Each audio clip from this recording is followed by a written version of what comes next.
ہر شخص بس اندھیرے میں تھا، مرد ہو یا عورت، عقیدے خراب، ایمان اللہ سے ہٹا ہوا، مختلف خداؤں کا تصور، اور عجیب حالت تھی۔ عورت کو بیچی جاتی تھی، خریدی جاتی تھی، عورت خریدی اور بیچی جاتی تھی، اور عورت کو سمجھتے ہی نہیں تھے کہ بعض لوگوں نے تو انکار کر دیا تھا کہ یہ انسان ہی نہیں، یہ جانور ہے، لہذا جانور جیسے گدھوں اور کھچروں جیسا معاملہ کرتے ہیں، عورت کے ساتھ وہی معاملہ ہوتا۔ زمانے جاہلیت، میرے آقا کی چہیتی بیوی اما جان عائشہ صدیقہ رضی اللہ عنہا کہتی 4 طریقوں سے نکاح ہوتے تھے عرب میں، 4 طریقوں سے۔ میں اس لیے بتا رہا ہوں تاکہ آپ سمجھیں کہ یہ زمانے جاہلیت تھا، اسلام نے آپ کو کیا دیا، قرآن نے آپ کو کیا دیا، امام الانبیاء جناب محمد رسول اللہ صلی اللہ علیہ وسلم کی ذات گرامی نے آ کر آپ کو کیا دیا ہے۔ آپ کتنے بڑے دولت والے ہیں آپ سمجھتے نہیں، آپ سمجھتے ہیں کہ ہم تو فٹیچر ہیں، ہمارے پاس اچھے کپڑے نہیں، گھر میں صحیح کھانے کو نہیں، اس لیے ہم بیکار ہیں۔ نہیں، آپ بڑے قیمتی ہیں لیکن اس کی قیمت نہیں پہچان رہے۔ امام الانبیاء جناب محمد رسول اللہ صلی اللہ علیہ وسلم کے دین پر اگر صحیح آؤ گے تو تمہیں قیمت معلوم ہوگی، جیسا کہ صحابہ کو اپنی قیمت معلوم ہو گئی تھی۔ اس لیے میرے دوستو، کم ہمت ہونے کی ضرورت نہیں، اے مسلمانوں کم ہمت ہونے کی ضرورت نہیں۔ آپ امام الانبیاء جناب رسول اللہ صلی اللہ علیہ وسلم کے امتی ہیں اور آپ کے کلمہ پڑھنے والے ہیں، لہذا اپنی اہمیت سمجھیے کہ وہ زمانے جاہلیت کے لوگ کیسے تھے، کیا ان کا حال تھا، اسلام نے آپ کو کیا دیا۔ تو 4 طریقے سے نکاح ہوتے۔ میرے آقا امی جان کہتی ہیں کہ ایک نکاح جو ہم کرتے کہ لڑکی کی طرف سے کچھ لوگ گئے، لڑکے کی طرف سے کچھ لوگ گئے، اور ایک تاریخ طے ہو گئی اور نکاح ہو گیا۔ یہ بہترین طریقہ، اسلام نے اس کو جاری رکھا۔ باقی 3 طریقے کاٹ دیے، ختم، کیوں؟ اس میں زنا تھا۔ پھر عائشہ صدیقہ امی جان کہتی ہیں کہ دوسرا طریقہ یہ تھا کہ 10 آدمی آتے ایک عورت کے پاس اور 10 اس سے ملاقات کرتے اور اس کے بعد چلے جاتے۔ پھر جب وہ بچے کی ولادت ہوتی سب کو بلاتی وہ عورت، کسی کی مجال نہیں تھی کہ کوئی نہ آئے، اور اس کے بعد جس کا نام لے لیتی کہتے یہ تمہارا بچہ ہے تو اس کا بچہ ہوتا ہو۔ لا حول ولا قوة۔ اسی سے یہ حال تھا معاشرے کا، زمانے جاہلیت کا۔ اور ایک روایت میں تیسرا چوتھا نکاح اس طرح ہوتا تھا ان لوگوں کی آپس میں کہ بہت سے مرد آتے اور ایک گھر میں گھس کے اور اس کے بعد سارے مرد اور عورت سے ملاقات کرتے، اور اس کے بعد پھر وہ جو بچہ بڑا ہوتا، کوئی کاہن آتا، کوئی جادوگر آتا اور کہتا یہ تیرا بچہ ہے تو وہ لے جاتا۔ اس طرح جہالت تھی میرے دوستو عزیزو، زنا عام تھا، بدکاری عام تھی، اور ساری خرابیاں، کوئی خرابی ایسی نہیں، یہ عرب کا حال تھا۔ تو آپ ذرا یہی سے سمجھ لیں کہ دنیا کا اور دنیا کا کیا حال ہوگا۔ جہاں انبیاء آئے، جہاں مقدس ہستیاں آئی ہوں، وہاں یہ حال ہے زمانے جاہلیت کا، تو اور دنیا کا کیا حال ہوگا۔ ہندوستان کا حال بھی بڑا خراب، یہاں بھی وہی کی حالت تھی۔ چین، جاپان، یورپ، بر اعظم افریقہ اور یہ سارے ممالک جو تھے سب کا یہی حال تھا، جہالت کے علاوہ اندھے روشنی کا نام و نشان نہیں تھا، روشنی کہیں نہیں تھی۔ ہر شخص اپنا جو بڑا ہوتا وہ کمزور کو دبا دیتا، لڑکیوں کی کوئی اہمیت نہیں، عورتوں کا کوئی اصول و قاعدے نہیں، جس طرح چاہے ان کو استعمال کرو۔ اور اس کے بعد اولاد و نسلوں کا وہ فخر کرتے تھے، لڑکا پیدا ہوتا تو حرب نام رکھتے تھے، جنگ نام رکھتے تھے۔ بہادری ان کے یہاں سب سے بڑی چیز سمجھی جاتی تھی، جو سب سے بڑا بہادر ہوتا وہ سب سے بڑا سردار ہوتا، یہ عالم تھا۔ اور اس کے علاوہ بہت سی باتیں ایسی تھیں زمانے جاہلیت میں جو ذکر نہیں کی جا سکتی۔ میرے دوستو عزیزو، ایسے پرخطر حالات میں، ایسے تاریک اور ایسے ہی اندھیرے حالات میں اللہ نے ارادہ کیا کہ دنیا کو روشنی دی جائے، دنیا کو اجالا دیا جائے، اور اس کائنات میں آخری نبی کا ظہور ہو، تاکہ دنیا میں جو جہاں جہاں اندھیرا پوری دنیا میں ہے اس کو روشن کیا جائے، اس نبی کے ذریعے، اس پاک ہستی کے ذریعے، اس امام الانبیاء کے ذریعے، اس سردار اولیاء کے ذریعے، اس تاجدار مدینہ کے ذریعے جس کو محمد الرسول اللہ صلی اللہ علیہ وآلہ وسلم کہتے ہیں۔ میرے دوستو عزیزو، یہ عالم تھا، بہت خطرناک حالات تھے. اور یاد رکھو 4 مہینے کے علاوہ محرم، رجب، ذوالقعدہ اور ذی الحجہ، ان 4 مہینوں میں تو کوئی جنگ نہیں کرتا تھا، لیکن ان 4 مہینوں کے علاوہ 8 مہینے میں وہ لوٹتے تھے، ڈاکہ ڈالتے، چوری کرتے، زنا کرتے، بدکاری کرتے، اور اسی طرح ایک دوسرے کا مال ہڑپ کر لے جاتے. کوئی مسئلہ نہیں تھا. جو زوردار ہوتا وہ کمزور کو لوٹ لیتا. چوری عام تھی، جیب کتری اور اسی طرح جوا، یہ سب عام تھا. جوئے میں بہت ماہر تھے. شراب جہاں نہ ہوتی اس کو باعزت نہیں سمجھا جاتا. شراب ہوتی تو یہ عزت دار ہے. یہ معیار تھا عزت کا. ہر خرافات ایک معیار تھا عزت کا. جہاں بھی خرافات پائی جائے وہ عزت دار ہو جائے. میرے دوستوں وہ زمانے جاہلیت کو آپ دیکھو، کمپرومائز کرو، موازنہ کرو تو آج کا ماحول بھی عزت دار کو عزت نہیں ہے، گنہگار کو عزت حاصل ہے. آج کے معاشرے میں آج جو دادا ہو اور جو بڑا کرمنل ہو جائے اور جو بڑا بھکاری ہو جائے اور جو بہت بڑا خونی اور بہت بڑا جو ہے جنرلی بہت بڑا جو ہے کرائم کرنے والا، برائی کرنے والا ہو، وہ سب سے اونچی کرسی پہ بیٹھتا ہے اور لوگ اس کو بڑا اہتمام کرتے. بہت اچھا آدمی ہے، بڑا عزت دار ہے، بہت اچھا آدمی ہے. یہ معیار ہے.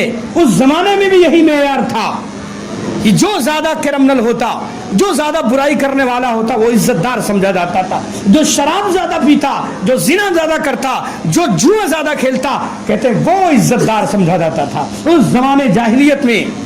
اور اس کے علاوہ ایک خاص بات، زمانے جاہلیت کی خاص بات وہ یہ کہ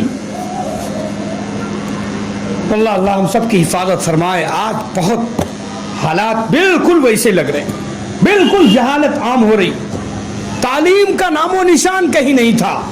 مکہ میں کوئی استاد نہیں تھا کہ کوئی پڑھائے، کوئی مکتب ہو، کوئی مدرسہ ہو، کہیں نہیں.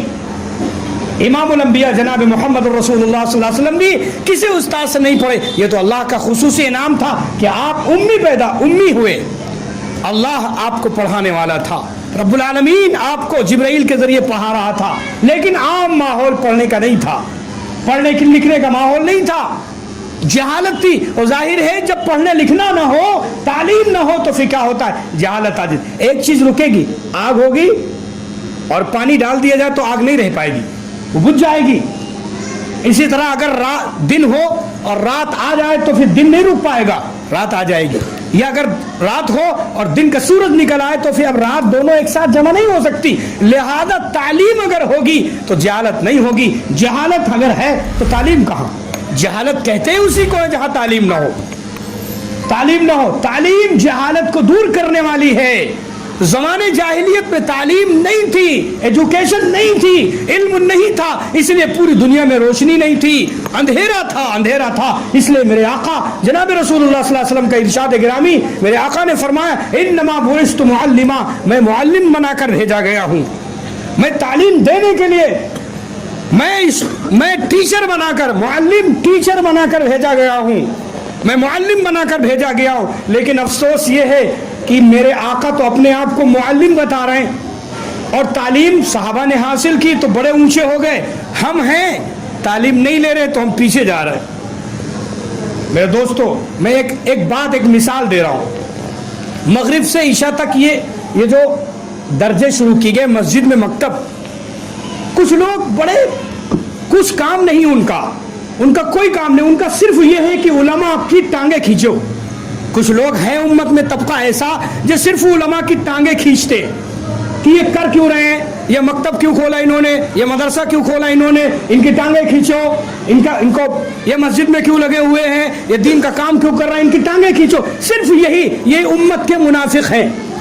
اس زمانے میں بھی یہی تھے، صحابہ کی ٹانگیں کھینچتے تھے، لیکن اللہ کے پیغمبر ان کو سمجھاتے تھے صبر کرو، اپنا کام کرتے رہو. آج بھی مکتب، علم کی روشنی کوئی لے کے چلے، یہ مدرسے والے کھا رہے ہیں. میرے دوستو ایک بزرگ اللہ والے سے جو اس دنیا میں آج نہیں ہے، اس سے کسی نے پوچھا کہ آپ مدرسے والے تو پیسہ کھاتے، کوئی کام ہی نہیں کر رہے، آپ کہیں کوئی پروفیسر، کوئی ڈاکٹر نہیں ہو پا رہے؟ اور کوئی پروفیسر نہیں ہو پا رہے, بڑے انجینئر, آپ تو مدرسہ ہائے مدرسہ. تو حضرت نے فرمایا تھا, اس وقت اس روئے زمین پر نہیں انتقال کر گئے اللہ والے, اللہ ان کی مغفرت فرمائے. کہنے لگے ہاں چلو ٹھیک ہے, علماء کچھ نہیں کر رہے ہیں جیسا کہ آپ کر رہے ہیں, علماء کچھ نہیں کر رہے ہیں جیسا کہ آپ کہہ رہے ہیں, لیکن ایک کام علماء کرام ضرور کر رہے ہیں, اور وہ یہ ہے کہ قیامت روکے ہوئے. کیا کہہ رہے ہیں؟ قیامت روکے ہوئے ہیں. اگر یہ مدارس و مکاتب و مسجدیں نہیں ہوں گی تو اللہ کا نام نہیں لیا جائے گا اور قیامت آ جائے گی. اس لیے یاد رکھو, علماء پر نگاہیں غلط اٹھانے والوں, اپنی نگاہیں کو نیچے رکھو, ورنہ تمہاری نگاہیں کھینچ لے گا اللہ, اندھا کر دے گا تمہیں. آج علماء پر اعتراض, ہر چیز میں اعتراض علماء پر, حفاظ کرام پر, یہ کچھ نہیں کر رہے. ارے قیامت روکے ہوئے. میرے آقا نے فرمایا, کیا ارشاد گرامی, میرے آقا نے فرمایا کہ جب تک قیامت قائم, لا تقوم الساعة حتى يقال في الارض اللہ اللہ, قیامت قائم نہیں ہوگی اس وقت تک جب تک کہ اس زمین پر اللہ اللہ کہا جائے گا. اور 24 گھنٹے اللہ اللہ کہاں کہا جاتا ہے؟ مسجد یا مدرسہ. آپ دکان پہ کھڑے اللہ اللہ کہتے ہیں, ذرا پوری دنیا کا آپ سروے کیجئے, کتنے دکاندار اور بزنس مین ہیں جو سامان خریدتے اور بیچتے ہوئے اللہ اللہ کہتے؟ نہیں ملیں گے. وہ تو دکان میں مست ہیں, گھروں میں عورتیں اپنا مست ہیں. یہ جو اللہ اللہ کہا جاتا ہے یہ مسجد اور مدرسہ ہے. ہر وقت وہاں آپ مدرسے کے سامنے کے ذریعے قرآن کی آواز آتی, 24 گھنٹے آئے گی. تو یہ اللہ اللہ کہنے کی جگہ ہے. جب تک یہ قائم رہیں گی قیامت نہیں آئے گی. لہذا آپ قیامت, آپ کی وجہ سے قیامت, علماء کی وجہ سے, ان مدارس کے ذریعے, مکاتب کے ذریعے قیامت رکی ہوئی, اور آپ ہیں کہ اس کو ختم کرنے پہ لگے کہ قیامت جلدی آئے, جلدی آئے. آپ کا کوئی کام نہیں, اس لیے کوئی کام نہیں ہے نا, کام ہوتا تو پھر یہ ساری باتیں نہیں کہتے. آپ فری ہیں, اس لیے یہ سب غلط سلط سوچ رہے ہیں. اللہ تعالیٰ ہمیں اس کی سمجھ عطا فرمائے. اور یہ دیکھیں, تو میں عرض کر رہا تھا ایجوکیشن, تعلیم, تعلیم, تعلیم بہت اہم ہے. لیکن تعلیم دو ہے, ایک یاد رکھیے گا, تعلیم دو ہے, ایک دینی تعلیم, ایک دنیاوی. آخری بات جو بہت ضروری ہے وہ عرض کرنا ہے. بہت سے لوگ آج کل کا نیا زمانہ, وہ علماء بھی کہتے ہیں کہ دیکھو یہ مدرسے والے کچھ نہیں, اصل تعلیم وہ ڈاکٹر, وہ پروفیسر, وہ بناؤ. اور بالکل ضروری, میں کہتا ہوں اور سارے علماء کہہ رہے ہیں, اسلام کو ایک ڈاکٹر کی بھی ضرورت ہے, اسلام کو ایک انجینئر کی ضرورت ہے, اور اسلام کو ایک ڈاکٹرنی کی بھی ضرورت ہے, اسلام کو ایک پروفیسر کی بھی ضرورت ہے, اسلام کو ایک بچے بزنس مین کی اسلام کو سب ضرورت ہے. لیکن سب سے پہلے دین کی ضرورت ہے. اس ڈاکٹر میں دین نہیں تو ڈاکٹر صرف ڈاکٹر نہیں, وہ ٹر ہے, بیکار ہے, اللہ کا نافرمان ہے. اگر دین نہیں, صرف وہ پیسہ کمانے کی نیت ہے اور خون چوسنے کی نیت ہے. اور آج جو بڑے بڑے اسپتال, بڑے بڑے ڈاکٹر یہی کر رہے ہیں, وہ خدمت نہیں کر رہے قوم کی, وہ پیسہ لوٹ رہے ہیں, پیسہ لوٹ, یہی مشن ہے ان کا. بڑے بڑے پروفیسر نہیں کام کر رہے ہیں, صرف پیسہ, صرف اپنا بینک بیلنس بھر رہے ہیں. بڑے بڑے انجینئر, ان کا مقصد ہے پیسہ. دوستو اگر یہ چیز ہو جائے گی تو کوئی کام دنیا کی, ہم تو کہتے ہیں خبردار, قسم کھا کے کہتا ہوں, دنیا کی تعلیم سے بھاگا دور اگر یہ بات ہے. اور دین کی تعلیم جو جنت کا راستہ آسان کر دے, قبر کی گھڑی کو آسان کر دے. اور اسی طرح قرآن کی تعلیم, دین کی تعلیم, ایمان کی تعلیم جو آپ کی قبر کو آراستہ کر دے گی, جو آپ کی قبر کو روشن کر دے, جو آخرت کی منزلوں کو آسان کر دے, جو حشر کے میدان میں جواب دہ ہو جائے, وہ تعلیم حاصل پہلے ہے اور وہ ہے مکتب کے ذریعے, علماء کے ذریعے حاصل ہوگی. اس لیے اپنے بچوں کو مکتب میں آپ انگلش میڈیم پڑھائیں, ہندی میڈیم پڑھائیں, ایجوکیشن ضروری ہے, لیکن اس سے پہلے آپ اپنے بچے کی فکر کریں کہ یہ قرآن پڑھا ہے کہ نہیں پڑھا ہے, یہ اللہ کی کتاب پڑھ پا رہا ہے کہ نہیں پڑھ پا رہا ہے, یہ پارہ پڑھ رہا ہے کہ نہیں پڑھ رہا, یہ اللہ کو ایک مان رہا ہے کہ نہیں مان رہا ہے. ہاں یاد رکھو, یہ بے نمازی تو نہیں ہے, یہ بے نمازی تو نہیں ہو رہا ہے, یہ جوا تو نہیں کھیل رہا ہے, تعلیم حاصل کر یہ زنا تو نہیں کر رہا ہے کالجوں میں جا کر, یہ کالجوں میں لڑکے لڑکیاں ایک ساتھ رہتے ہیں, یہ زنا تو نہیں کر رہا ہے. آپ تعلیم اچھی پڑھائیں اور آپ کریں, یہ نونہار برباد ہو جائے, اللہ کا نافرمان ہو جائے, خبردار, ایسی تعلیم کی کوئی ضرورت نہیں.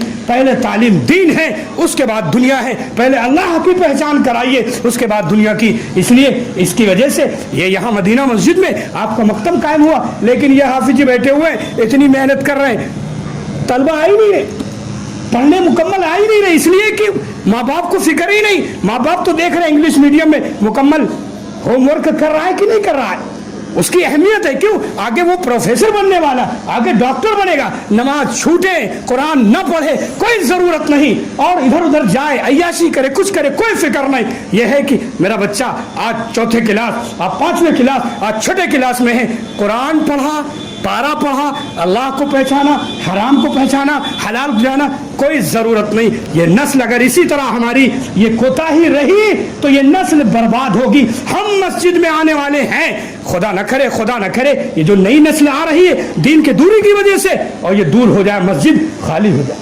اللہ تعالی ہمیں معاف فرمائے. اس لیے پہلے دین کی تعلیم ہے, پہلے دین کی. ان مکتب میں مغرب سے عشاء تک بچوں کو بھیجیے.